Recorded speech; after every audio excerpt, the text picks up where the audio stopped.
Ciao, Abuti. Say hello to the children. Dumelang bana. Today, we're learning about prepositions. Are you ready, kids? Yeah! So how do we say on in Setswana? Mogodimo. That's right, mo godimo. And how do we say under in Setswana? Motlase. Very good, mo tlase. And how do we say next to in Setswana? Fatuko. Very good, fatoko. Now how do we say inside in Setswana? Moteng. That's right, moteng.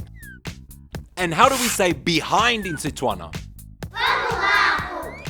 Very good, fa morago. So, we have mo godimo, Mogodimo. Mogodimo. mo tlase, Motlase. Motlase. fatoko, Fatoko. Fatuko. moteng, Oteng. Moteng. and fa morago. Fa morago. Famurago. And now you know the prepositions in Setswana. Bye, Abuti.